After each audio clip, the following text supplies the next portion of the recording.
لیکن اس نے اس پیریکلائٹوس اور فار کلید کو بدل دیا پیریکلیٹس سے، معمولی رد و بدل کیا، لیکن اس میں ترجمہ جو بدلا، پہلے ترجمہ ہوتا تھا فار کلید کا قابل تعریف شخص، اور میں نے یہ بات بتا دی کہ محمد کے نام کا مطلب کیا ہے، قابل تعریف شخص۔ تو پہلے اگر بائبل کو دیکھا جاوے تو انجیل یوحنا کے اندر فار کلید کا لفظ موجود ہے جس کا ترجمہ ہوتا ہے قابل تعریف شخص، کہ اللہ قابل تعریف شخص کو بھیجے گا جو تمہارے ساتھ ہمیشہ ہمیشہ کے لیے رہے گا۔ لیکن پھر انہوں نے اس پیریکلائٹس کو بدل دیا اور اس کو پیریکلیٹس کر دیا، اور پیریکلیٹس کرنے کے نتیجے میں اب اس کا ترجمہ قابل تعریف شخص نہیں ہوتا، بلکہ بعض تراجم کو مد نظر رکھتے ہیں تو کبھی ترجمہ ہوتا ہے شفیع، بعض تراجم کو مد نظر رکھتے ہیں تو کبھی ترجمہ ہوتا ہے وکیل، تو بعض تراجم کو اگر مد نظر رکھتے ہیں تو کبھی ہوتا ہے اس کا ترجمہ مددگار، کہ میں آپ لوگوں کے پاس ایک مددگار بھیجنے والا ہوں جو تمہارے ساتھ ہمیشہ رہنے والا ہے۔ حالانکہ وہاں پر ترجمہ پہلے مددگار نہیں تھا، پہلے اس کا ترجمہ ہوتا تھا فار کلید، جس کا معنی ہوتا ہے قابل تعریف شخص، اور قابل تعریف شخص نبی کریم صلی اللہ علیہ وسلم کے نام کا مطلب ہے۔ معلوم یہ ہوا کہ گاسپل آف جان کے اندر نبی کریم صلی اللہ علیہ وسلم کی نبوت کا تذکرہ تھا، لیکن پھر بھی نہ یہ بات کرسچن لوگ مانتے ہیں نہ مسلمان ماننے کے لیے تیار ہیں، بلکہ انجیل برنابس کے اندر اگر آدمی دیکھیں نا تو کئی مقامات میں حضرت عیسیٰ علیہ السلام نے بائبل کے اندر نبی کریم صلی اللہ علیہ وسلم کے آنے کی خوشخبری دی ہے کہ میرے بعد یہ نبی آئے گا نام کے ساتھ، لیکن کرسچن لوگ اس بائبل کو مانتے ہی نہیں، کہتے ہیں انجیل برنابس ہمارے یہاں سب سے زیادہ غیر معتبر کتاب، حالانکہ اسلام کے اندر ان کی جو 4 بائبل معتبر ہیں نا ان میں سب سے زیادہ معتبر اگر کوئی بائبل ہو تو وہ انجیل برنابس ہے، لیکن اسی کا یہ لوگ اعتقاد نہیں رکھتے، کیونکہ اس میں پھر وہ باتیں ماننی پڑیں گی جن باتوں کا ہم اعتقاد لیے ہوئے ہیں، اس لیے وہ اس کو غیر معتبر مانتے ہیں۔ خیر، مزید تفصیل کے لیے مفتی تقی عثمانی صاحب کی ایک کتاب ہے عیسائیت کیا ہے، اس میں آدمی دیکھ سکتا ہے نہیں، یہ مزید تفصیل اس کے سامنے واضح ہوگی۔ خلاصہ کلام میرے عزیزو یہی تھا کہ نبوت کا کچھ ابتدائی تعارف آپ لوگوں کے سامنے کیا جائے، نبی کریم صلی اللہ علیہ وسلم کا کچھ ابتدائی تعارف آپ لوگوں کے سامنے کیا جائے تاکہ حضور کون تھے وہ تمہارا دل قبول کرے، اور جب حضور کون ہے یہ جب تمہارے دل کے اندر آئے گا نا تو پھر نبی کریم صلی اللہ علیہ وسلم کی پیروی کرنا بھی ہم پر بہت زیادہ آسان ہو جائے گا، اور اگر ہم پیروی کریں گے تو پھر وہ عذاب آئے گا نہیں جو عذاب نوح علیہ السلام کی قوم پر آیا تھا جب انہوں نے نوح علیہ السلام کی مخالفت کی تھی۔ تب اس صورت کے اندر اللہ تبارک و تعالیٰ نے یہ بات لکھی ہے کہ یقین جانو ہم نے نوح کو ان کی قوم کی طرف بھیجا کہ اے نوح اپنی قوم کو ڈراؤ، ان کو وارننگ دو اس سے پہلے کہ ان کے پاس ایک دردناک عذاب آ جائے، کیونکہ وہ لوگ بت پرستی کرتے تھے۔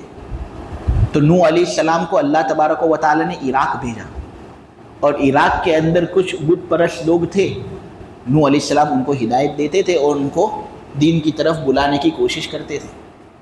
اب بعض لوگ تو یہ کہتے ہیں کہ حضرت نوح علیہ السلام کو عراق بھیجا گیا تھا، لیکن مفاتیح الغیب کے اندر ایک تفسیر ملتی ہے، اس تفسیر پر اگر غور کیا جائے نہیں تو یہ بات سمجھ میں آتی ہے کہ نوح علیہ السلام کو عراق نہیں بھیجا گیا تھا بلکہ ہندوستان بھیجا گیا تھا، یعنی نوح علیہ السلام جس مشرک قوم کو ہدایت دینے کے لیے آئے تھے وہ مشرک قوم ہندوستان میں رہتی تھی۔ شاید یہ مورتیوں کا جو سلسلہ آج ہمیں دکھ رہا ہے کہ ذرہ برابر کچھ آگے پیچھے بات ہوتی ہے، بچوں سے بھی ہو جاتی ہے تو یہاں وہاں ہو جاتے ہیں یہ لوگ، تو یہ شاید سلسلہ ابھی سے نہیں ہے، بہت پرانے زمانے سے یہ سلسلہ جاری ہے۔ حضرت نوح علیہ السلام کو بھی جو بھیجا گیا تھا جس بستی کی طرف، تو ایک قول اس میں یہ ہے کہ وہ بستی ہندوستان تھی۔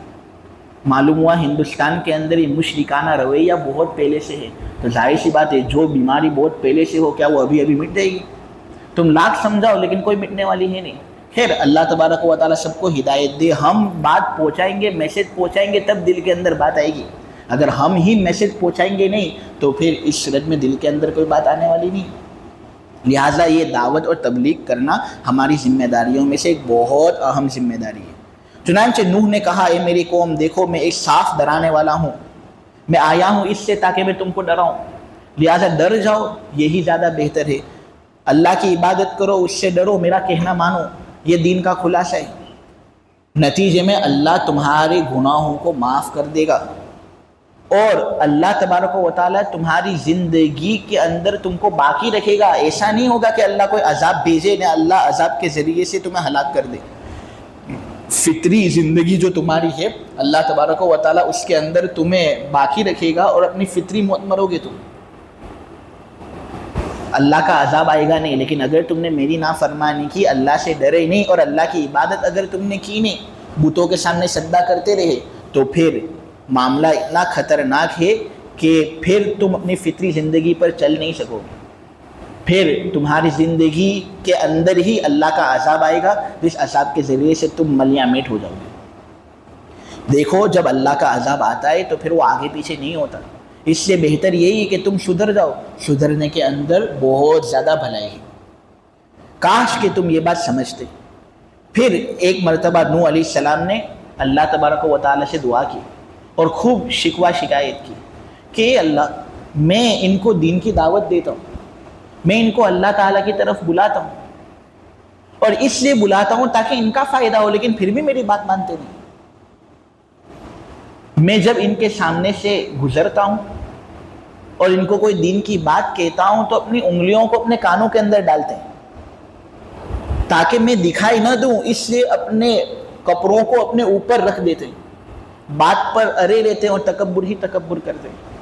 اے اللہ، ایسا تو میں نے کون سا جرم کیا ان کے ساتھ؟ میں اپنا وقت دے رہا ہوں اور میں ان کو مفت میں دعوت دے رہا ہوں۔ ایسا نہیں کہ میں ان پر کوئی اجر لے رہا ہوں کہ کوئی پیسے دیتا ہو میرے دعوت دینے پر، ان کا فائدہ ہے، لیکن پھر بھی کوئی فائدہ حاصل کرنے کے لیے آتا نہیں۔ تو اے اللہ، اب میں ایسے لوگوں کو مزید کس طرح دعوت دے سکوں؟ اللہ تبارک و تعالیٰ نے پھر تمام باتیں سنی۔ جب پیغمبر نے جی کھول کر شکایت کر لی اپنے رب سے، تو پھر اللہ تبارک و تعالیٰ نے عذاب نازل کیا، اور وہ تھا طوفان نوح، جو آپ لوگوں کے سامنے میں نے بیان کیا۔